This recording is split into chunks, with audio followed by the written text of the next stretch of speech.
So welcome back. This is our second workshop of the 3 workshops for our 3MT. We're going to recap really quickly on our first one, and that was our workshop on audience adaptation. We were just talking about in that workshop how it is important to condense everything we have done in our research and also simplify it to a way that our audience not only understands it, but is also able to follow it throughout our 3-minute thesis.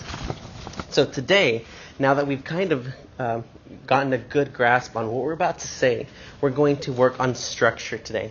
I want to actually do something with you guys really quickly, and that is I'm going to take the next 15 seconds to just pause. And we're not going to talk, we're just going to look at the timer and see how much time it is, which is 15 seconds. So we're going to start right now.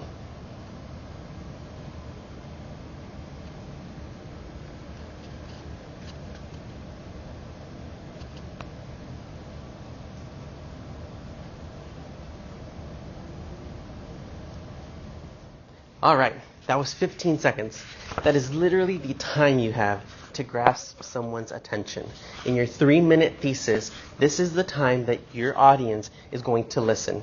And based on these first 15, which is statistically 7 to 17 seconds, this is how long your audience is going to hold on to you unless you catch their attention enough to keep them moving through your presentation.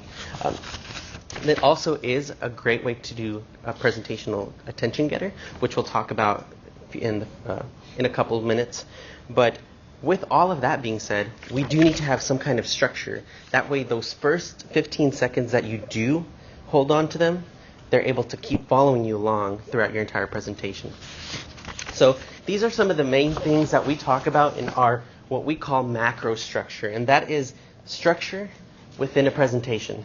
We have 4 main points. That is the introduction of your speech, your body, which is the 2 to 5 key points, your transitions, and then your conclusions. Those are the 4 most basic and most important aspects of macrostructure that we will be touching on today, as well as you will be using throughout your 3-minute thesis to successfully communicate to your audience your research. With that being said, we're going to move on to the next point, and that is our transitions. Our transitions are probably one of the things that most of our professors state to be the most important aspect of our presentational, the way that we communicate our points throughout our presentation. And that is because when we are communicating so much information to someone, sometimes it's hard for them to grasp where you're at. So our transitions are those key points that let our audience know that we are done with one point and going to go to the next one. And if I'm going too fast for you guys, I do have worksheets as well at the end, so you guys can take those home with you. I'm sorry? Of what you're presenting on? Yeah. Awesome. So we do have some worksheets on it as well. So real quick, the review, the transition is a review to the key ideas covered, which we will do. If you guys looked in the previous slide, we had the introduction, the body, and the conclusion. So not only are we transitioning from the introduction to the body and from the body to the conclusion, but we're also transitioning within each point of our body to make sure our audience is still on board with us. It's like a ride they're on, with us, like a roller coaster. You want to make sure that they're on the entire time and don't fall off at some point because you had too many loops, right? So the other aspect is we also preview the key idea coming up. And that's also important because some people will come in and out of the presentation at some point, and that preview that you give or that transition will let them know that, he's about to talk about something else, so I have to pay attention again. Or if they've got lost, hopefully you haven't lost them at that point, but if they have, they're able to understand the next point coming up. All right, so remember I told you guys about the worksheets I was going to give you guys? Here they are. We're going to actually work on some time today to actually work on our presentation outline and develop it with our previous sequencing or adapting audiences. So if you guys flip the page real quick, there are points in there, and I want you guys to work on your body. So remember we talked in our sequencing for success, the what, the why, and the how. we are going to actually introduce those points in, and if you have not done so, it's okay. Start thinking through your research and start answering the questions, the what, the why, and the how. And then start actually filling in your worksheets so that you can start having some type of structure. So start noticing we do have the A's, the B's, and the C's. So what's really important, or what's the first thing they need to know? What's the second thing they need to know? Also followed in by the 1 and the 2 points, which would be the claim that you're making and the evidence to support that, and so on. So I'm going to give you guys a couple of minutes to do that, and then we're going to get together and then talk about it afterwards. Great. So we just discussed a little bit about the body and how the body is important, and we can only really have 3 main points due to our short time that we have. So now that we've done that, we're going to go ahead and talk about the introduction. That's fine. And the introduction has 3 main points. It only has 5 for us, but due to the lack of time, we're just going to condense it to 3. And that is our attention getter, the listener relevance, and the presentation goal, which would be something like our thesis or our main statement for the presentation. Our introduction is going to be based off of your research or going to link itself to the research in a way that you can capture that audience. So just as we did before at the beginning, we said that it was important to talk about something creative or to catch the attention of the audience. What are some ways that you might think that are attention getter worthy for a 3-minute thesis? Some interesting statistic that someone might not know or that might be relevant to your research. Yeah. Any other ways? Any chance? It's fine. Not off the top of my head. Okay. A lot of the ways that we have done it in our department is that we try to do a story of some sort. So why one of the best ways that I've seen it in the winning videos is they answer the question, why did I do this research to begin with? So a lot of people will tell a story of how their great-grandmother had maybe Alzheimer's and how that has affected them and why they're doing this research. And so it creates this story of, it builds this story up to this is where I'm at now and this is the origin of where I came from and why I'm doing this now. Others are, you did mention statistics, others might be strong and bold statements that would capture the attention of your audience in a way that might shake them a little bit or might actually get them to realize something that they didn't think before, or even just such a simplistic statement that they might have to review it in their mind a little bit before they actually understand what you just said. So those are some ways to do it. Our listener relevance is important as well because we do have to make the audience aware of why we did this research or how this research is particularly geared towards them. So if we say, with your statistic, let's talk about, I know Alzheimer's is such a sensitive topic, but going off of that example, if we were to say, so my great-grandmother had it, and then you say a statistic of 1 in every 5 people have it, and I'm not sure if that's a real statistic or not, but for example, if you just said that, and then you can say, 1 out of 5 of us in our elderly age might get it, then that gets your audience to really understand why it's important to them. And then you can talk about how you did the research, why you did the research again, and what it's doing for society in general. So that's another way of doing that. And the last one is a presentation goal. So at the end of your introduction, you want to make that statement of, today I want to talk about this. Or other good examples are, with the research that I have done, this is what came out of it. And this is what I'm going to talk to you about today. So next slide. So once we've done the introduction, we want to talk about our conclusion. And our conclusion is very similar to the introduction in that it states the goal again, and then it also summarizes the main points, as well as it talks about the attention getter in a different way, which is what we call the clincher. The restating of the goal is just saying again, so today I have talked about this. Or again, with the research that I have done, this is my outcome. again with the summary of main points. We want to talk about what we just said today, which is we want to clarify the what, the why, and the how. I don't think they're in that same order, but you do have them on the worksheet in the order that it's designated. And then to finalize, you do a clincher, which is basically your attention getter in a different way. So talking about the story of your great-grandmother again, or the statistic that you wanted to state to your audience, bring it back at the end in a different way and talk about it to where it finalizes your conclusion. So now we're going to go ahead and work on our introduction and conclusion while we're here and kind of put some points down real quick to develop our presentation. And so I'm going to go ahead and go to next slide and demonstrate our macrostructure in a sandwich form.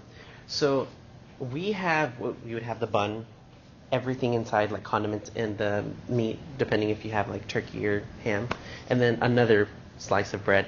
And this is what macrostructure does. It starts with an introduction, so it tells you what we're about to bite into. You actually go into your body, which will then transition the whole, you get the lettuce, tomato, and the meat. And then you come back with your conclusion just to make sure the audience understands and is, has the complete effect of the entire presentation. We talked about macrostructure today, and I actually want to show one of the videos of of one of the winners of a 3MT in the previous years. It should be the first one on the right, on the left. Yeah. Can you scroll all the way back, please? Thank you. So I want you to notice and see if you can pick up on some of the macrostructure that she used within her presentation. Now, you might not be able to hear all of it, and some of it might be missing, but she has a general idea of all of macrostructure altogether. Let's stand right here so that the video can catch it.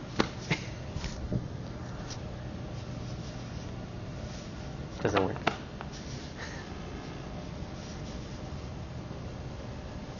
It might be the actual computer that needs to be volumed up.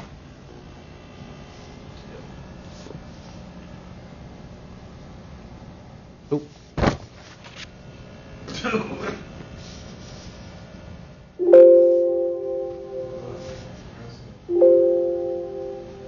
I'm increasingly concerned about girls following the 2006 advent. Let's go back one more time.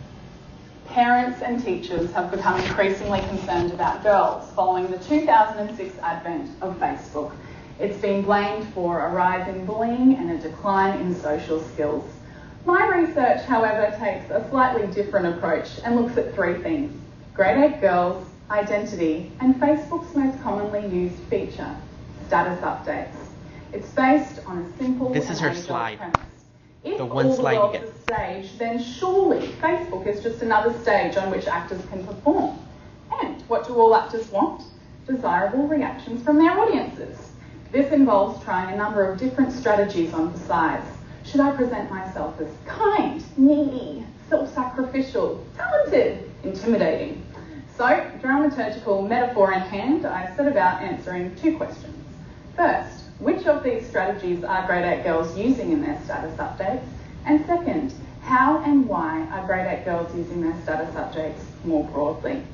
I used a mixed methods approach, and 349 surveys, 9 interviews, and 445 status updates later, I had some answers. I collected updates ranging from long weekend, yay, to piss off, to how do people just have sex with complete strangers? I can't even order pizza over the phone.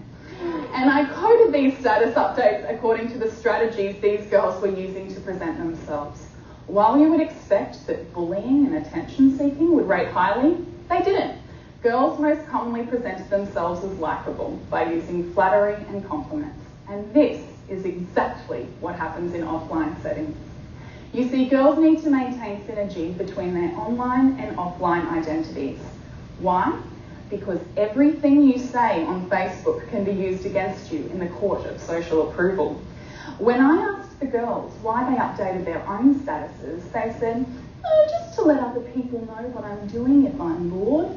But when I asked them why other people updated their statuses, they said, she'll just do anything to get attention. She just wants the boys to like her. This might explain why more than 30% of the girls in my study reported updating their statuses at least once per day. Because status updates will be interpreted differently by every audience member, identities are in a constant state of flux. Identity becomes less a question of who am I, and more a question of what do you see in me, what do you want in me. My research challenges the fearful notion of an authentic offline identity and an inauthentic online identity. It shows that, like the classroom, Facebook is just another space for girls to experiment with their identities and gauge the reactions of others. So, if there's one message we should be sending to grade 8 girls on Facebook, know your audience. Thank you. So the first thing was a 15-second timer of you're 15 seconds away from the 3 minutes, which if I have a sheet for you that has the rules of 3MT, it tells you that at the 3:01 you're disqualified. Oh, wow. So that's why it was like ding ding. It's like, oh, she had almost to like kind of keep going quicker. But with all of that being said, did you hear any macrostructure in there? Oh yeah. You heard a lot of it, right? There was a we talked about this last week. We actually just watched the 3MT winner, the young lady about Facebook. And we actually were trying to see if there was any macrostructure. So from what you remember from last week, do you remember any highlights that she had in her presentation that were macrostructure related? So clearly I think she had some wrappers at the beginning. Mm-hmm. Talk about the parents. The parents. She had example kind of followed by description by example. She went back and forth on that. That's the primary thing. I heard the why, the how she did it, the study of like 100 million surveys. I'm just exaggerating, but she said, like, I did these many surveys, these many interviews, and then after all of this, I had some conclusions or some results. And then she also talked about her results just a little bit, right? So it's obvious that macrostructure is a really good tool that we could all use in order to present in any of our presentations from here forth.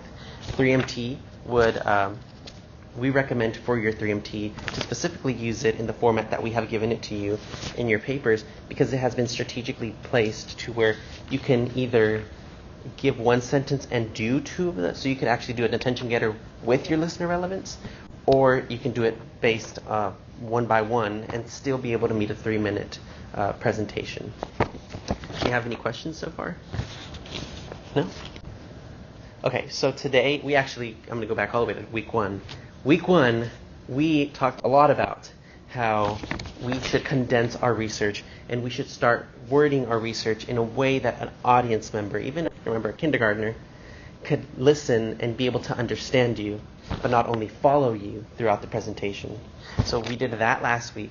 This week, we talked a lot about how we should structure our presentations in order to successfully meet a 3-minute timer. Next week, we'll talk about how to present our slides, and we'll actually get to be creative a little bit on what kind of slides you want to use. We'll do different versions of it so you can actually get different perspectives, and then we'll workshop that in our 1-hour period to see if you can go home with a good, decent slideshow that you can develop from a paper to a actual PowerPoint design. So, any questions so far?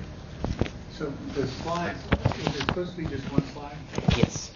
So in the 3-minute rules, they say it's just one slide, and it has to be, they use static, I think is the word. It has to be just there. It cannot have any swirly coming in. You can't have anybody clicking it. It has to just pop up, and that is what you have. There are different types of slides, which we'll talk about next week. We talked about last time a little bit on how the young lady today used a Facebook, and then she actually put words within the Facebook to kind of identify. The young man in the second presentation that we watched last week had someone, as if someone was looking at a grandfather and a grandchild. And there was the research was about like a blind spot in your eye. And they actually had like a gray area in the middle of the grandfather holding their grandchild, and how that in itself, that was all they had on there, was impacting enough to pull the audience in. So we have different types, and we can work with different levels of presentational aid. We'll just need to see what type of research you have and what's beneficial for you as a presenter. So